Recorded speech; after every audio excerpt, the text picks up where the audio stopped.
Good day and happiness life mga ka-life change. So for today's video, napaka-special nito. Kasi ito yung isang gawain para sa youth ministry ng church namin sa DFC Paumbong, Bulacan. So meron silang activity na fellowship na gaganapin sa Lord's Garden sa rooftop natin. So ayan na sila habang inaantay pa namin yung iba.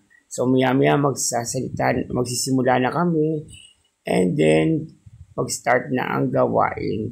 So, yan na. Ready na silang mag-practice ng music. And then, after nila mag-practice, mag-start na tayo ng gawain. Okay? So, to God be the glory sa buhay ng mga musicians natin. Si Efrain, sa ating singer, ang aking ana yan, si Hannah, nandyan din. At ang mga kabataan talaga naman na pinagpala si Sister Mary Ann. Yan. So, enjoy na enjoy. Maganda ang view. Malamig ang panahon. Kaya naman, tara, sama-sama tayong manalangin. Sama-sama tayong mag-alay ng tapat na pagsamba sa Panginoon para lalo tayong pagpalain ng Diyos. Alam niyo po na ang biyaya ay nanggagaling lamang sa Diyos. Kung ating pahihintulutan na papasukin ng banal na Espiritu, ang buhay ng ating Panginoon sa Kristo sa atin ay pumagitna. There will be a hope, there will be a faith, there will be love.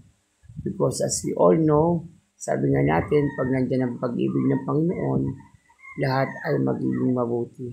Kaya naman, to God be the glory.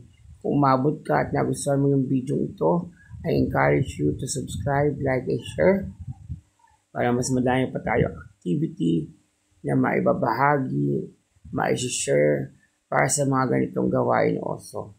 Alam niyo naman, life change is for the Lord's glory. Life change is very important kasi dyan mo makikita ang pag-unlad ng spiritual na pamumuhay at pagiging mabuting tao. Kaya naman maraming salamat dahil naimbitahan naman tayo at nagamit ang bahay panalangin ko para sa glory ng Panginoon. To God be the glory. God bless.